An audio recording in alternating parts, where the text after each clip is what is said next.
19వ అధ్యాయం 4వ వచనం. మొదటి రాజుల గ్రంథము 19వ అధ్యాయము 4వ వచనం. Page number 300.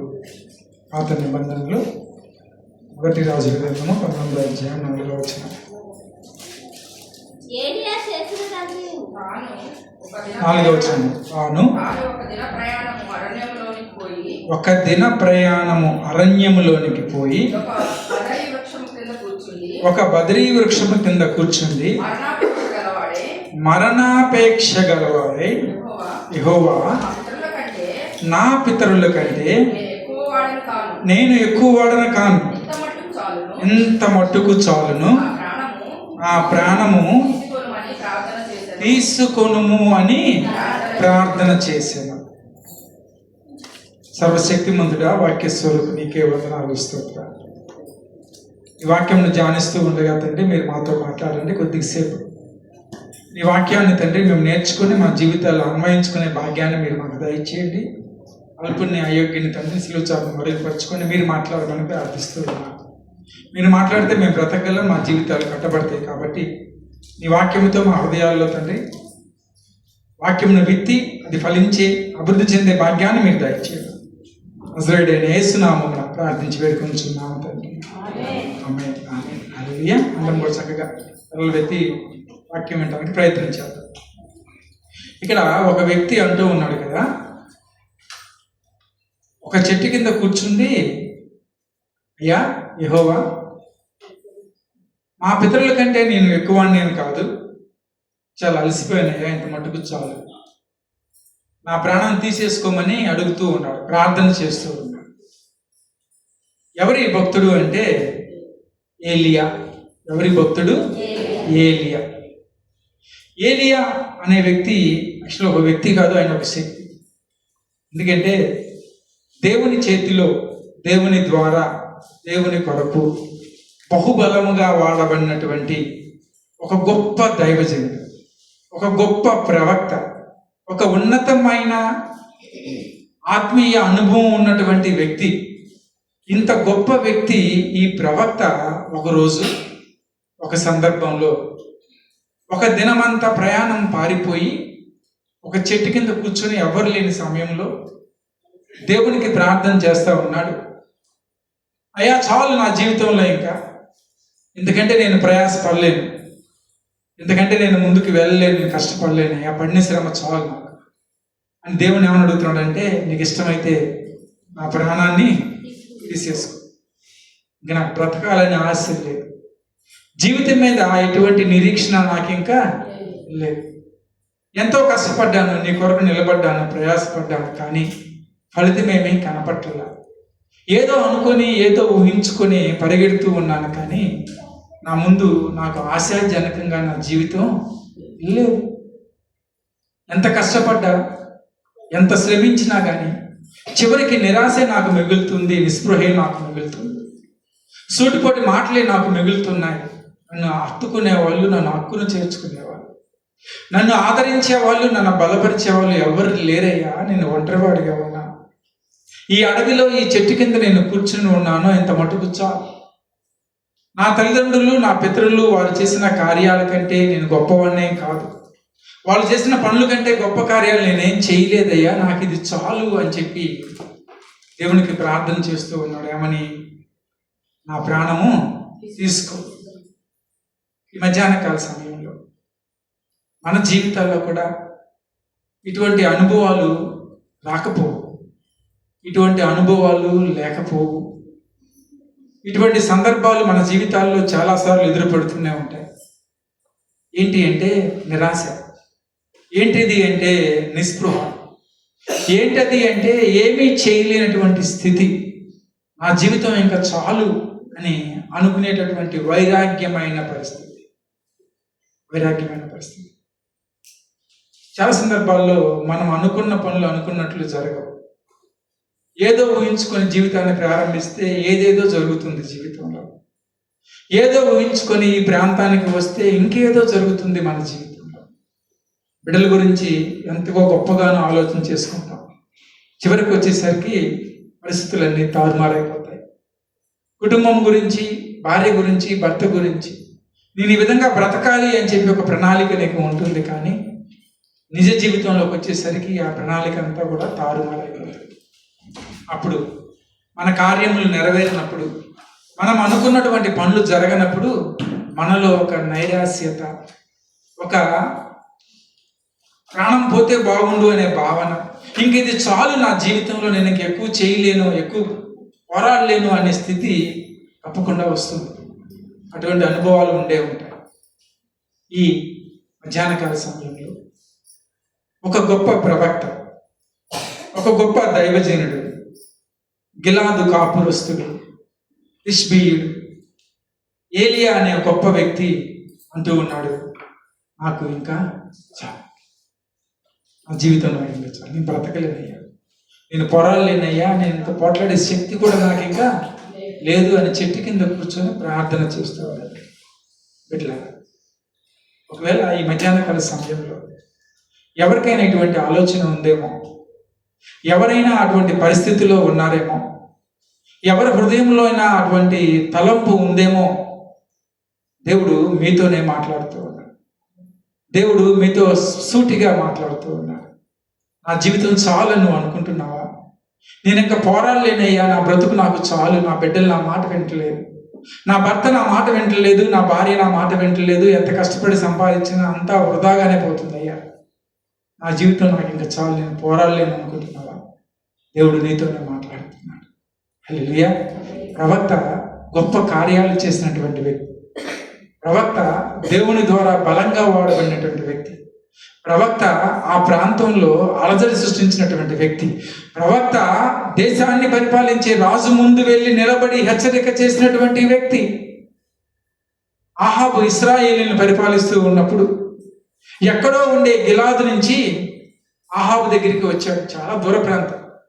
ఆ ఆహాబు రాజు ముందు నుంచొని అంటూ ఉన్నాడు కదా, రాజా రాజా, నేను ఎవరి సన్నిధిలో అయితే నిలబడి ఉన్నానో, ఇశ్రాయేలు దేవుడైన యెహోవా జీవంతోడు, నా మాట ప్రకారము కాక ఈ సంవత్సరంలో మంచైనను వర్షమైనను పడదని ప్రకటించాడు. ఎవరితో ఈ మాట చెప్పాడు? ఆహాబు అనే రాజుతో చెప్పాడు.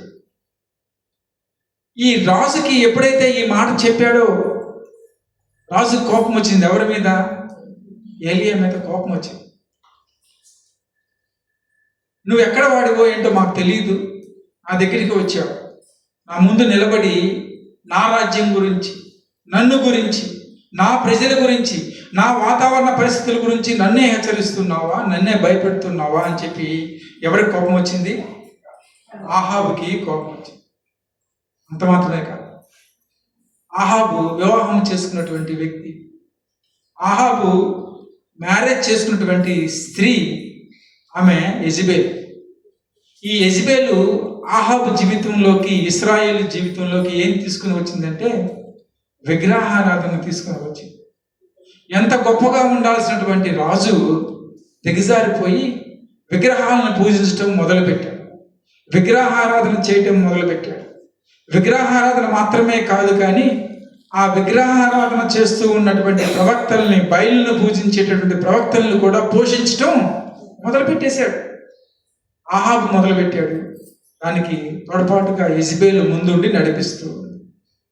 ఈ విధముగా ఆ రాజ్యం ఉన్నప్పుడు, ఈ విధముగా ఆ రాజ్యంలో బయలు దేవతలకి సంబంధించినటువంటి బయలు ప్రవక్తలు ఉన్న సందర్భంలో ఏలియా వాళ్ళ ముందుకు వెళ్ళి అంటూ ఉన్నాడు కదా, ఈ సంవత్సరం నీ రాష్ట్రంలో, నీ దేశంలో వర్షం అనేది పడదు, వర్షం పడదు. ఎవరికి కోపం వచ్చింది అంటే రాజుకి కోపం వచ్చింది. 19వ అధ్యాయంలో మొదటి రాజుల గ్రంథంలోనే ఒక చక్కని సంఘటన మనకు కనిపిస్తుంది. 18వ అధ్యాయంలో ఒక చక్కని సంఘటన కనిపిస్తుంది. ఒక నిమిషం, ఈ 18వ అధ్యాయం మీరు ఇంటికి వెళ్ళిన తర్వాత ఒకసారి చదవటానికి ప్రయత్నం చేయండి. నేను క్లుప్తంగా చెప్పడానికి ప్రయత్నం చేస్తాను. ఏలియా ఆహాబుకి కబురు పంపి, ఎవరెవరు కబురు పంపారు?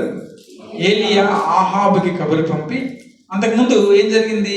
ఆహాబు దగ్గరికి వెళ్ళి ఛాలెంజ్ చేసి వచ్చాడు. ఎవరు? ఏలియా. ఈ ప్రవక్త రాజుగారికి కబురు పంపాడు. ఏమని కబురు పంపాడంటే, ఇశ్రాయేలు వారందరినీ యెజెబెలు పోషించుచున్నటువంటి బయలు ప్రవక్తలు 450 మందిని, అష్టాదేవి ప్రవక్తలైన 450 మందిని కర్మేలు పర్వతానికి పిలిపించవయ్యా అని చెప్పి కబురు పంపాడు. ఎవరికి? ఆహాబు రాజు. అయితే వీళ్ళందరూ కూడా ఆ కర్మేలు పర్వతం మీదకి వచ్చేసారు. ఇశ్రాయేలు వారు బయలుదేవతలకి ప్రవక్తలుగా ఉన్నటువంటి 450 మంది ఎక్కడ కూడారు? ఇప్పుడు అందరూ కూడా పర్వతం మీద, కర్మేలు పర్వతం మీద నిలిచి ఉన్నారు. వారి మధ్యలో ప్రవక్త అయిన ఏలియా ఉన్నాడు. ఏలియా అంటాడు కదా, అయ్యలారా, మీరు ఎంత మట్టుకు 2 తలంపుల మధ్య తడబాటు పడుతూ ఉంటారు. అంటే బయలుదేవత ఇశ్రాయేలు దేవుడా, బయలుదేవత యొక్క ఆచారాలు అనుసరించాలా, ఇశ్రాయేలు దేవుడిని నేను అనుసరించాలా అని ఈ ప్రజలందరూ, ప్రవక్తలందరూ 2 తలంపుల మధ్య వాళ్ళు ఇబ్బంది పడుతూ ఉన్న సందర్భంలో ఏలియా అంటూ ఉన్నాడు, ఇంత మటుకు చాలయ్యా, ఎందుకు మీరు ఇంకా 2 తలంపుల మధ్య తడబడుతూ ఉన్నారు? మనిద్దరము ఒక పరీక్ష పెట్టుకుందాం అన్నారు. ఎవరెవరికి పరీక్ష? ఏలియాకి, బయలు ప్రవక్తలకి పరీక్ష, ఆహాబు రాజుకి, ఒక సామాన్య మానవుడికి పరీక్ష, దేవుని బిడ్డకి, అన్యులకి మధ్య పరీక్ష. ఈ పరీక్షలో ఎవరు గెలుస్తారు అని చెప్పి మనం ఈ యొక్క అధ్యాయం చదివితే చివరికి ఎవరు గెలిచారు ఈ పరీక్షలో? ఏలియా గెలిచారు. బయలు ప్రవక్తలతో అంటూ ఉన్నాడు కదా, బయలు ప్రవక్తలారా, మీరందరూ కూడా 450 మంది ఉన్నారు కాబట్టి మనిద్దరం ఒక పరీక్ష పెట్టుకుందాం. మీరు ఒక ఎద్దును తీసుకోండి, నేను ఒక ఎద్దును తీసుకుంటాను. మీరు బలికి సిద్ధపరచండి, నేను కూడా ఆ ఎద్దుని బలికి సిద్ధపరుస్తాను. ఎవరు కూడా అగ్ని పెట్టవద్దు. మనం మన దేవుళ్ళకి, దేవతలకి ప్రార్థన చేద్దాం. మన దేవుళ్ళు, దేవతలు ఆ యొక్క ప్రార్థన విని వాళ్ళే అగ్నిని ఈ యొక్క బలి మీదకి పంపిస్తారు. ఇది మనిద్దరి మధ్య ఉన్నటువంటి సవాల్, మనిద్దరికి ఉన్నటువంటి పరీక్ష. ముందుగా మీరు ప్రయత్నం చేయండి అని చెప్పినప్పుడు బయలు ప్రవక్తలు 450 మంది కూడా ఆ ఎద్దుని తునకలుగా చేసి కట్టెలు చక్కగా అమర్చి వాటి మీద ఆ ఎద్దుని పెట్టి వాళ్ళ యొక్క బయలుకు ప్రార్థన చేయటం మొదలుపెట్టారు. ఏలియాకి వాళ్ళకి ఉన్న మధ్య ఉన్న పరీక్ష ఏంటంటే, ఏ దేవుడైతే ఆ కట్టెలను తగలపెడతారో ఆయనే నిజమైన దేవుడనే పరీక్ష ఉంది. కాబట్టి బయలు ప్రవక్తలందరూ కూడా ఏమని ప్రార్థన చేస్తున్నారో వాళ్ళ బయలుకి, ఓ బయలా ఎక్కడున్నావు, ఓ బయలా ఏం చేస్తున్నావు, ఇదిగో మాకు ఒక పరీక్ష వచ్చింది. ఏలియా వచ్చి మమ్మల్ని ఛాలెంజ్ చేస్తూ ఉన్నాడు. నువ్వు నిజంగా దేవత అయితే, నువ్వు నిజంగా దేవుడైతే దిగిరా దిగిరా దిగిరా అని చెప్పి వాళ్ళు ప్రార్థన చేస్తున్నారు. శరీరాన్ని కోసుకుంటూ ఉన్నారు, రక్తం కారుతూ ఉంది, కానీ ఏమీ జరగట్లేదు. అక్కడ సాయంకాల సమయమే. ఏలియా వాళ్ళతో అంటూ ఉన్నాడు కదా, అయ్యలారా, మీరు ఎంతకాలం ప్రార్థన చేశారో ఉదయం నుంచి సాయంకాలం వరకు. ఒకవేళ మీ దేవుడు నిద్రపోతూ ఉన్నాడేమో, ఒకవేళ మీ దేవుడు ప్రయాణంలో ఉన్నాడేమో, ఒకవేళ మీ దేవుడు ఏమన్నా పనిలో బిజీగా ఉన్నాడేమో, కొద్దిగా గట్టిగా ప్రార్థన చేయండి అంటే ఇంకా గట్టిగా ప్రార్థన చేశారు. కానీ సంధ్య సమయం వరకు అక్కడ ఏమీ అవల. వాళ్ళ యొక్క దేవుడు, దేవత ఆశ్చర్యకార్యం ఏమీ చేయలే. వాళ్ళు ఏదైతే బలిని ఏర్పాటు చేశారో ఆ బలి తగలబడలేదు, అట్లాగే ఉండిపోయింది. అయితే ఏలియా అన్నాడు, ఇంకా చాలు, సంధ్యావేళ అయింది, సాయంకాల సమయంలో యెహోవాకి బలి అర్పించే సమయం అయ్యింది, కాబట్టి నేను ప్రయత్నం చేస్తాను ఇంకా. సరే అని వాళ్ళందరూ కూడా పక్కకు వచ్చేసారు. ఏలియా వాళ్ళలాగానే ఆ ఎద్దును తీసుకున్నాడు, చక్కగా ముక్కలుగా తునాతునకలు చేశాడు, కట్టెలు పేర్చాడు, ఆ కట్టెల మీద ఎద్దుని ఉంచాడు. ఆ యొక్క బలిపీఠం, పడిపోయినటువంటి బలిపీఠాన్ని నిలవబెట్టి కార్యమంతా చేసి ఆ బలిపీఠం చుట్టూ కూడా 2 తూములు విత్తనాలు పట్టేంత లోతులో గుంట తీసి చుట్టూ కూడా వాటిలో 2 మానికలు పట్టే గుంట తీసి వాటిలో చక్కగా నీళ్లు పోయించాడు. ఆ యొక్క బలిపీఠం మీద, ఆ బలి మీద కూడా నీళ్లు పోయించాడు. 1 మారు కాదు, 2 మార్లు కాదు, 3 మార్లు నీళ్లు కూడా పోశారు. దేని మీద? ఆ యొక్క బలిపీఠం మీద, ఏలియా ఏర్పాటు చేసిన బలిపీఠం మీద. ఈ కందకం అంతా కూడా నీళ్లతో నిండిపోయింది. ఆ యొక్క కట్టెలన్నీ కూడా నీళ్లతో తడిచిపోయాయి. తడిచిపోయిన తర్వాత ఏలియా అంటున్నాడు, ఉర్లి పారినాయి కదా నీళ్ళు, ఇంకా ఇప్పుడు నేను ప్రార్థన చేస్తాను అంటున్నాడు 18వ అధ్యాయంలో. 1 రాజుల గ్రంథము 18వ అధ్యాయం 37వ వచనం చదవమ్మా. 37 యెహోవావైన నీవే దేవుడివై ఉన్నావనియు తిరగచేయుదువనియు ఈ జనులకు తెలియనట్లుగా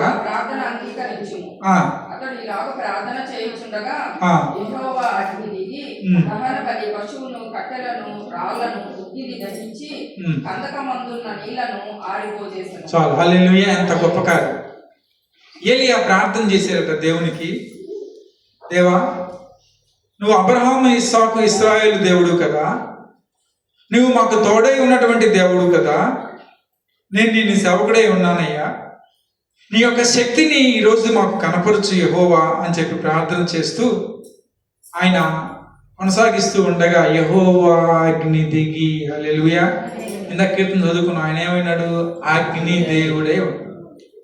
ఏమైనాడు? అగ్ని దేవుడే ఉన్నాడు. కాబట్టి యెహోవా అగ్ని దిగిండ, దిగి ఏం చేసింది? అక్కడ ఆ కట్టెలన్నీ కూడా కాల్చేసి, చుట్టూ నీళ్లు ఉన్నాయి, తూముడు, 2 తూముల నీళ్లు, కంతకం దువ్వాడు కదా, ఆ కంతకంలో నీళ్లు పోసాడు కదా, అవి కూడా ఆరిపోయినాయి. 3 సార్లు కట్టెలను బలిని తడిపాడు, అదంతా ఆరిపోయింది. చక్కగా బలి సాయంకాలం వేళ యెహోవాకి ఇంపైన సువాసనగా వెళ్ళింది. హల్లెలూయా. ఏలియా ఈ అద్భుత కార్యం చేసినప్పుడు చుట్టూ ఉన్న వాళ్ళంతా ముక్కు మీద వేలేసుకున్నారు. అవును కదా, ఈయనే నిజమైన దేవుడు. మనం పొద్దు నుంచి సాయంత్రం వరకు ప్రార్థన చేసాం, ఏం అవ్వలేదు. పొద్దు నుంచి సాయంత్రం వరకు ప్రయాసపడ్డాం, ఏం అవ్వలేదు. కానీ ఏలియా 1 నిమిషం ప్రార్థన చేయగానే యెహోవా అగ్ని దిగి వచ్చిందయ్యా, ఈయనే నిజమైన దేవుడు అని చెప్పి వాళ్ళందరూ ఆశ్చర్యపోతూ ఉండగా ఏలియా అన్నాడు, వీళ్ళందరినీ పట్టుకోమన్నాడు. వాళ్ళందరినీ పట్టుకొని తీసుకుని వెళ్ళి ఈ 450 మందిని కత్తి వాటము చేత చంపేశారు. ఎప్పుడైతే వీళ్ళందరినీ చంపేశారో, బయలు ప్రవక్తలందరినీ ఏలియా చంపేశాడో, ఏలియా దగ్గరికి ఒక కబురు వచ్చింది. ఎవరు పంపించారు కబురు? యెజబెల్ పంపించారు. ఏలియా, నువ్వు గొప్ప కార్యం చేసావు అనుకుంటున్నావా? నువ్వు మా బిడ్డలను చంపేసావు అనుకుంటున్నావా? రేపు ఈ పాటికి నీ ప్రాణం పోకపోతే అప్పుడు చూడు అనే మాట ఎవరు పలికారు? యెజబెల్ పలికింది. ఎవరిని? ఏలియా. ఎప్పుడైతే ఆ మాట విన్నాడు ఏలియా, మనం చదువుకున్నటువంటి వాక్య భాగం 19వ అధ్యాయం 4వ వచనం, ఆ కర్మేలు పర్వతం దగ్గర నుంచి ఒక దూర ప్రయాణం చేసేంత దూరం అరణ్యంలోకి పోయి ఒక బదరీ వృక్షం కింద కూర్చొని అంటున్నాడు, అయ్యా నేను ఇంకా చాలు, నాకు మరణాపేక్ష వచ్చేసింది, నేను మరణిస్తే మంచిది ఇంకా నాకు అని చెప్పి ప్రార్థన చేస్తున్నాడు దేవుడికి. ఏలియా, అంతకుముందు నువ్వు గొప్ప కార్యం చేసావు కదా, ఏలియా అంతకుముందు నువ్వు అద్భుత కార్యం చేసావు కదా, ఏలియా కర్మేలు పర్వతం మీద నువ్వు గొప్ప ప్రార్థన చేసినప్పుడు అగ్ని దిగి వచ్చింది కదా, మర్చిపోయావంటే మర్చిపోయాడు ఏలియా. నాకు చాలు అంటున్నాడు. అంతకుముందు నేను చేశాను, కానీ ఇప్పుడు నాకు చాలు, నేను చనిపోతాను అని చెప్పి నిర్ణయాన్ని వ్యక్తపరుస్తున్నాను. ఏ సహోదరి సహోదరుల, ఒకవేళ నీ మనసులో అటువంటి ఆలోచన ఉంది, దేవుడు గడిచిన దినాల్లో నీ జీవితంలో చేసిన ఆశ్చర్య కార్యాలు జ్ఞాపకం రావట్లేదా? నువ్వు ఏ స్థితిలో ఉంటే నేను ఏ స్థితికి తీసుకొని వచ్చాడో దేవుడు నీకు జ్ఞాపకం రావట్లేదా? నువ్వు ఇంతకాలం సజీవంగా ఉన్నావంటే దేవుని యొక్క కృపని నీకు జ్ఞాపకం రావట్లేదా? తల్లి గర్భంలో పిండముగా ఏర్పడక మునిపే నిన్ను నేను ఎరిగి ఉన్నాను, నేను నిన్ను రూపించి ఉన్నానని దేవుని వాక్యం సెలవిస్తుంది కదా. మరి ఇంతకాలం నిన్ను సజీవ లెక్కలో ఉన్నావంటే అది ఎవరి యొక్క కృప? ఎవరు నిన్ను సజీవులుగా ఉంచాడు? ఎవరు నీకు జీవాన్ని ఇచ్చారు? ఎవరు నీకు బలాన్ని ఇచ్చారు? ఎవరు నీకు ఆయుష్ని ఇచ్చారు, ఆరోగ్యాన్ని ఇచ్చారు? దేవుడే కదా. మరెందుకు ఇప్పుడు నీకు నిరాశ వచ్చింది? మరెందుకు ఇప్పుడు నువ్వు నీ యొక్క జీవితం చాలు అని చెప్పి అనుకుంటున్నావు? డిప్రెషన్లోకి ఎందుకు వెళ్ళిపోతూ ఉన్నావు? నిరుత్సాహం అనేది ఎందుకు వస్తూ ఉంది? ఏ సహోదరి సహోదరుల, ఒకవేళ మనం పరిస్థితిని చూసి భయపడుతూ ఉన్నాం, మా బిడ్డలు మా మాట వింటలేదండి అని చెప్పి భయపడుతూ ఉన్నారు, నేను పడ్డటువంటి శ్రమ అంతా కూడా వృధా అయిపోయిందండి అని చెప్పి భయపడుతూ ఉన్నారేమో. ఒకవేళ నీకున్న కష్టాలను చూసి ఈ శ్రమలు నేను భరించలేను అని చెప్పి నువ్వు భయపడుతూ ఉన్నావేమో. నా జీవితంలో ఏ మార్పు రావటం లేదు అని చెప్పి నువ్వు అనుకుంటూ ఉన్నావు. దేవుడు ఏలియా జీవితంలో ఆశ్చర్యకార్యం జరిగించాడు. దేవుడు ఏలియాని నడిపించాడు. దేవుడు ఏలియాని ఏర్పాటు చేసుకున్నాడు. దేవుడు ఏలియాతో మాట్లాడాడు. దేవుడు ఏలియాని నడిపించాడు. అటువంటి గొప్ప దేవుడిని ఏలియా ప్రార్థన చేస్తున్నాడు కదా, నాకు చాలయ్యా అంటున్నాడు. ఎందుకంటే నేను ఇంక చనిపోతాను. ఈరోజు మనం కూడా ఆ స్థితిలో ఉన్నామేమో.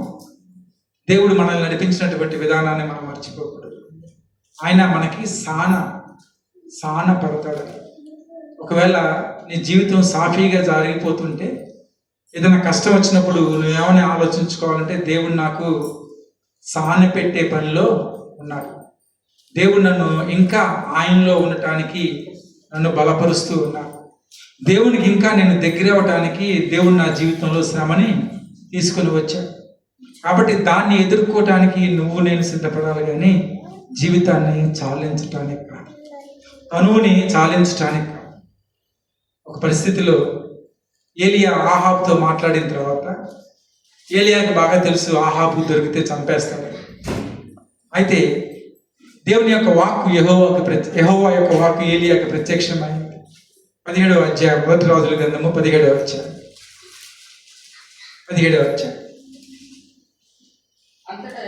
రెండవ వచనం.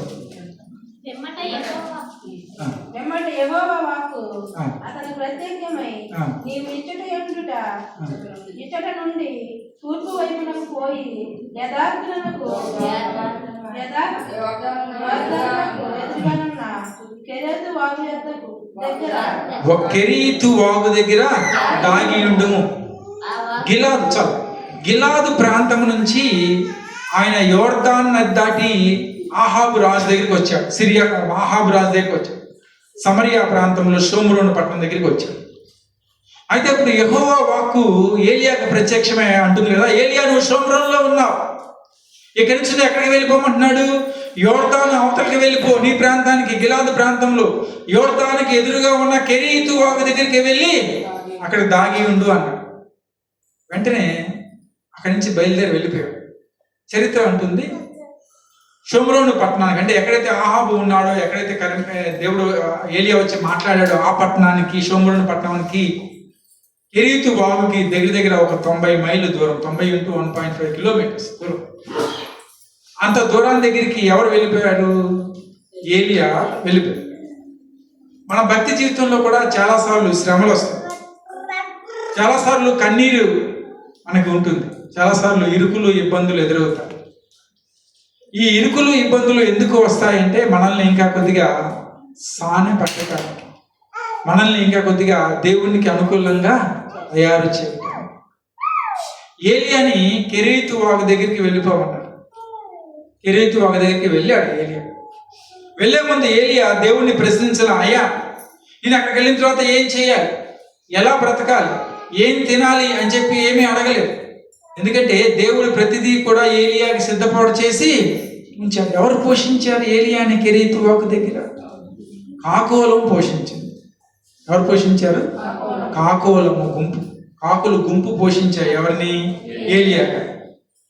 అయ్యో ఏలియా నీరు తగ్గిపోతుంది కెరీతు వాగులో, ప్రశ్నించాల. సాయంత్రం కాకులు ఆహారం తీసుకొస్తాయా? ప్రశ్నించాల. నెక్స్ట్ నేనేం చేయాలి అనేది ప్రశ్నించాల. ఎందుకనంటే ఏలియాకి ఎవరి మీద నమ్మకం ఉంది? ఇంత విశ్వాసం ఉన్న వ్యక్తి నా ప్రాణం తీసిపోతే చాలు అంటున్నాడు. ఇట్లా దేవుడు మన జీవితాల్లో అద్భుత కార్యాలు జరిగిస్తాడు. శ్రమ వచ్చిందంటే ఆ శ్రమ ద్వారా నిన్ను ఇంకా బలంగా దేవుడు నిలబెట్టడానికే. నీ జీవితంలో ఇబ్బంది వచ్చిందంటే ఆ ఇబ్బంది ద్వారా ఆత్మీయంగా నేను ఇంకా లోతైన అనుభవంలోకి తీసుకువెళ్ళటానికి. కాబట్టి నువ్వు ఎప్పుడు కూడా నిరుత్సాహపడవద్దు. ఆ జీవితం అయిపోయింది అనే మాటను ఎప్పుడు కూడా అనుకోకు. ఏలియా కెరీతు వాగు దగ్గర ఉన్నాడు, వర్షం లేదు, నీరు తగ్గిపోతూ ఉంది. దేవుడిని ఏమీ ప్రార్థించలా. దేవా నేనేం చేయాలి, ఇప్పుడు నేను ఎలా బ్రతకాలి, నీళ్ళు లేవు, తగ్గిపోతున్నాయి, కాకులు తెచ్చే మాంసం నేను తినలేకపోతున్నాను అనేది ప్రశ్నించాలి. ఏలియా అక్కడే దాగి ఉన్నాడు. ఈరోజు శ్రమలో నువ్వు ఉన్నావా? అక్కడే దాక్కుని ఉండు. ఈరోజు ఇరుకులో నువ్వు ఉన్నావా? అక్కడే ఉండు. దేవుడు నిన్ను ఒక దినమున ఆ యొక్క దాగుల్లోంచి బయటికి ఆయన తీసుకుని వస్తాడు.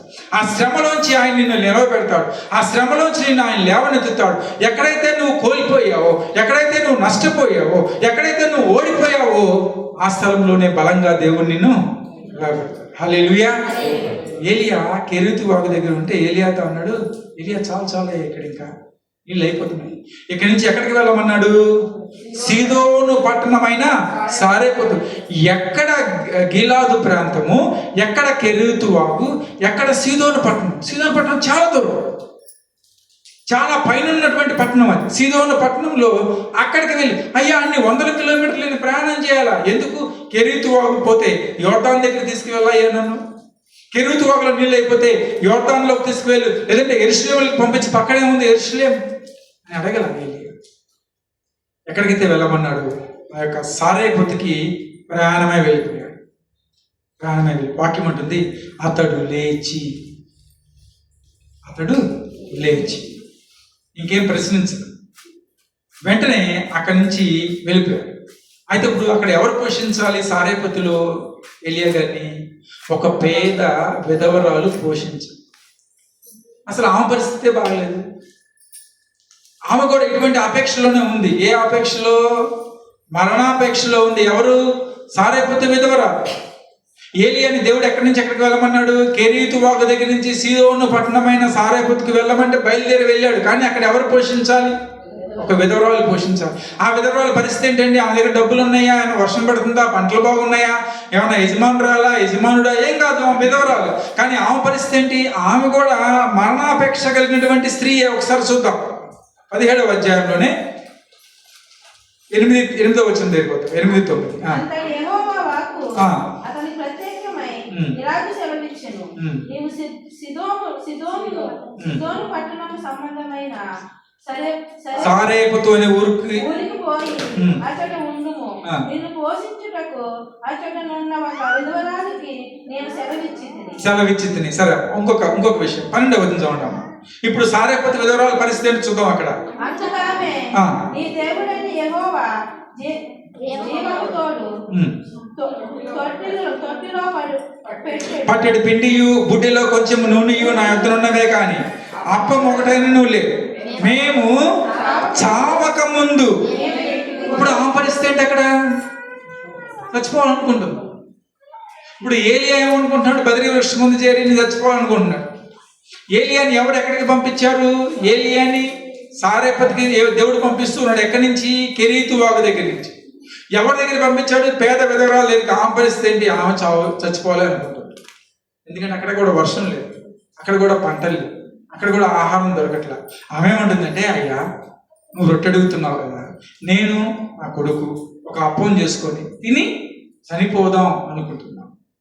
ఈ సారేపతికి అటువంటి స్థలానికి ఏలియా వెళ్ళాడు. ఏలియా అక్కడికి వెళ్ళిన తర్వాత ఆ యొక్క విధవరాలను అడుగుతూ ఉన్నాడు, అమ్మా నాకు ఒక రొట్టె తీసుకుని రా అంటే విధవరాలు అంటుంది, అయ్యా మేము కూడా ఆ రొట్టె తిని చనిపోదాం అని చెప్పి అనుకుంటూ ఉన్నాం. మా పరిస్థితి కూడా అక్కడేమీ బాగలేదు. దేవుడు ఏలియాని సారేపతుకు నడిపించాడు. సారేపతు అనే మాటకు అర్థం ఏంటంటే సాన పెట్టుట. సారేపతు అర్థం ఏంటి? సాన పెట్టుట.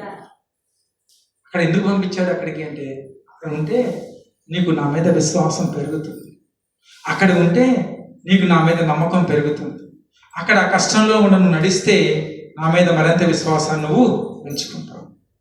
ఇట్లా మన జీవితంలో సారేపతు అనుభవం ఉండాలి, కష్టం నుంచి నడిచే అనుభవం ఉండాలి, శ్రమలను తట్టుకొని ముందుకు వెళ్ళగలిగే అనుభవం ఉండాలి.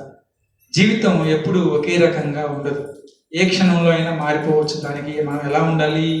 సిద్ధపాటు కలిగి. ఈ సారేపతు అనుభవంలోకి వెళ్ళాడు ఏలియా వెళ్ళి ఆ స్త్రీ ఆమె దగ్గరే ఏమి లేక కట్టెలు ఏరుకుంటూ ఉంటే, అమ్మ నాకు ఒక అప్పం చేసుకురా అన్నాడు.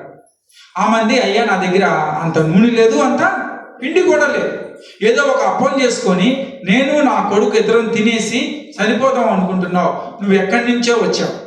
ఎక్కడి నుంచి వెళ్ళాడు? సమరియా ప్రాంతం, గిలాద్ దగ్గర అక్కడికి వెళ్ళాడు, సీదోను పట్టణం దగ్గరికి. నువ్వు ఎక్కడ వాడివో, మేమేమో చనిపోయే స్థితిలో ఉన్నాం అని చెప్పి అన్నప్పుడు ఏలియా అంటాడు ఆమెతో, అమ్మ అట్లా కాదు, నువ్వు ఒక అప్పం చేసుకున్న దగ్గర 14వ వచనం, యెహోవా వర్షం కురిపించే వరకు ఆ తొట్టిలో ఉన్న పిండి తక్కువ కాదు, బుడ్డిలో నూనె అయిపోదని ఇశ్రాయేలు దేవుడైన యెహోవా సెలవిచ్చి ఉన్నాడని. ఎవరు చెప్పాడు ఈ మాట? ఎలీయా ఆ స్త్రీకి చెప్పాడు. సారెపతిలో ఉన్నటువంటి విధవరాలు, కట్టెలు ఏరుకునే అమ్మాయి, కొద్దిగా రొట్టి నూనె మాత్రమే ఆమె దగ్గర ఉంది, దాంతో ఒక అప్పం చేసుకురా అని చెప్పి ఏలియా ఆమెకి చెప్పిన తర్వాత ఆమె అంది, అయ్యా నేను చనిపోవాలనుకుంటున్నాను అంటే, అమ్మ వద్దు, నువ్వు ఆ అప్పం కనుక నాకు చేసుకొని వస్తే, నువ్వు నాకు అది కనుక సమర్పిస్తే, నువ్వు ఒక దైవజనుడికి అది మాత్రం ఇస్తే ఏమవుతుందట, నీకు ఎలాంటి ఆశీర్వాదం వస్తుంది? ఈ భూమి మీద యెహోవా వర్షం కురిపించే వరకు, అంటే సంవత్సరమా, 2 సంవత్సరాల, 3 సంవత్సరాల, 50 సంవత్సరాల తెలియదు. యెహోవా భూమి మీద వర్షం కురిపించేంత వరకు, అంతవరకు నీ తొట్టిలో ఏమి తక్కువ అవ్వదు, పిండి తక్కువగా, నీ బుడ్డిలో నూనె అయిపోదు. అటువంటి ఆశీర్వాదం నీకు ఇస్తాడు దేవుడు అని చెప్పి ఏలియా ఆమెని ఆశీర్వదించి, తర్వాత వచనాల్లో మనం చూస్తే ఏలియా ఆశీర్వాదం ప్రకారమే ఆమె తొట్టిలో పిండి ఎక్కడా కూడా కొదవ కాలేదు, ఆమె బుడ్డిలో నూనె ఎక్కడా కూడా అయిపోలేదు, సుఖంగానే బతికారు. దేవుడు సారెపతుల్లో ఏలియాని పోషించాడు. దేవుడు కెరీతు వాగు దగ్గర ఏలియాని పోషించాడు. కర్మేలు పర్వతం మీద జరిగినటువంటి పరిస్థితిని బట్టి ఏలియా అంటూ ఉన్నాడు దేవుణ్ణి, అయ్యా నా బ్రతికి ఇంకా చాలు. ఏలియాని అడిగితే, ఏలియా మరి గడిచిన కాలంలో దేవుడి పోషణను మర్చిపోయావా? గడిచిన కాలంలో దేవుడు నిన్ను కాపాడిన విషయాలను మర్చిపోయావా? సారేపత అనుభవం తీసుకెళ్లిన విషయాన్ని మర్చిపోయావా? నిన్ను అభివృద్ధిపరిచిన విషయాన్ని మర్చిపోయావా? కాబట్టి ఈ మధ్యాహ్న కాల సమయంలో మనలో నిరాశ ఉందేమో, మనలో నిస్పృహ ఉందేమో, మనలో వేదన ఉందేమో, మనలో ఇంకేమి చేయలేము అనే భావన ఉందేమో, దేవుని యొక్క వాక్యం అంటుంది, నిన్ను దేవుడు పోషించేవాడే ఉన్నాడు. హల్లెలూయా. ఆయన తప్పకుండా నిన్ను పోషిస్తాడు. తప్పకుండా ఆ సాన పెట్టే అనుభవం నుంచి నడిపిస్తున్నాడు, అంతే. ఒకవేళ నీకున్న కష్టం ఎలాంటి కష్టం అంటే, నువ్వు సాన పట్టబడాలి, నువ్వు దేవుళ్ళలోకి ఇంకా ఎదగాలి, దేవుళ్ళలో ఇంకా నడవాలి, కాబట్టి నువ్వు ఆ పరిస్థితిలో ఉన్నావు. కానీ దేవుడు ఒకరోజు ఒక ఆశ్చర్యకార్యాన్ని జీవితంలో ఆయన జరిగిస్తాడు, ఆయన చేస్తాడు. ఆ విధంగా ప్రార్థన చేసి ఏలియా ఆ బదరి వృక్షం కింద నిద్రపోతూ ఉంటే దేవదూత వచ్చి లేపింది. ఏలియా కొద్దిగా ఏమన్నా తిని బలం పొందుకో అని చెప్పి ఆహారం దేవదూత ఎవరికి ఇచ్చింది? ఏలియాకి ఇచ్చింది. మత్తయి సువార్తలో యేసుక్రీస్తు ప్రభుల వారు ఒక మాట అంటారు. మత్తయి సువార్త 6వ అధ్యాయం. మత్తయి సువార్త 6వ అధ్యాయం.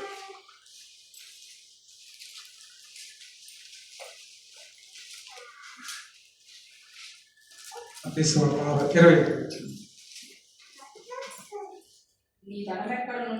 6:26.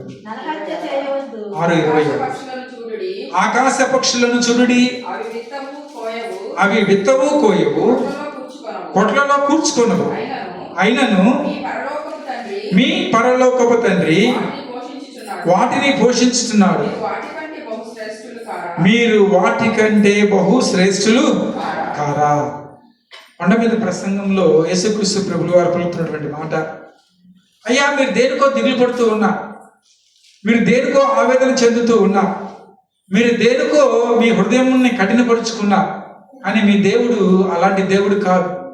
మీ దేవుడు మీరు ఈ లోకానికి రాకముందే మీకోసం పని ఏర్పాటు చేసిన దేవుడు. ఆదాము అవ్వను సృష్టింపక మునిపే దేవుడు ఏదోను వనమును చేసిన, చదువుకున్నారా అది గ్రంథంలో? దేవుని చేసిన సృష్టి క్రమం చూస్తే దేవుడు మొదటగా ఏం చేశాడు?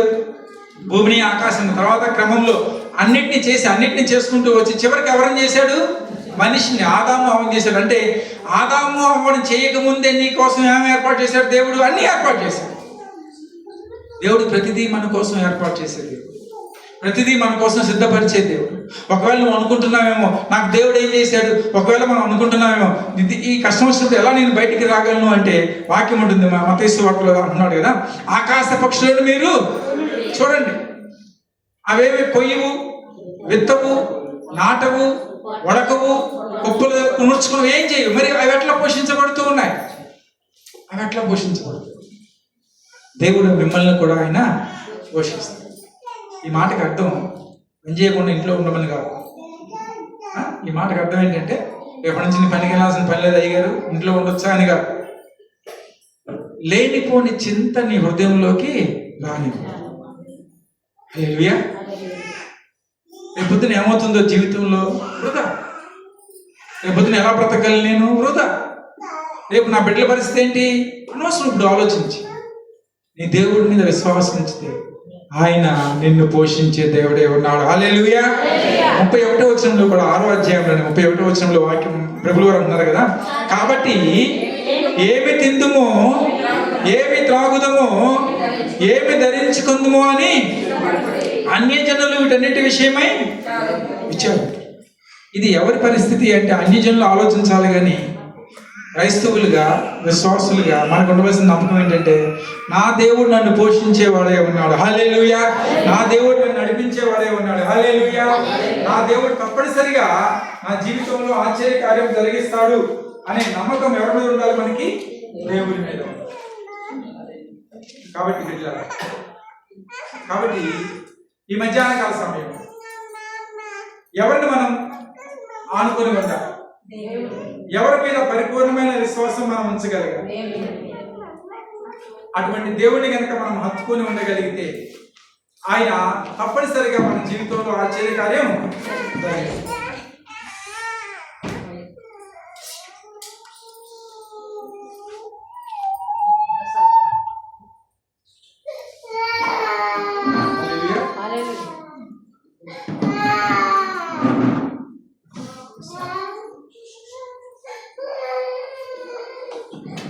ఎంత అనుకూలం అంత ప్రమాదం ఉంది, జాగ్రత్తగా ఉండాలి. సరే అయితే ఇప్పుడు మత్తయి సువార్తలో ప్రభు అంటున్నారు కదా, మీరు వాటి గురించి ఏమీ ఆలోచించాల్సిన అవసరం లేదు. మనం నిరుత్సాహపడకూడదు, నిరాశ పడకూడదు. సారేపతో అనుభవం మనం కలిగి ఉండాలి. ఎప్పుడైతే సారేపతో అనుభవం మనం కలిగి ఉంటామో దేవుడు మన జీవితాల్లో అద్భుత కార్యాలు జరిగిస్తాడు. ప్రసంగి గ్రంథంలో ఒక మాట ఉంటుంది, చెప్పి నేను ముగిస్తాను. ప్రసంగి గ్రంథం 11వ అధ్యాయం. ప్రసంగి గ్రంథము 11వ అధ్యాయం 8వ వచనం.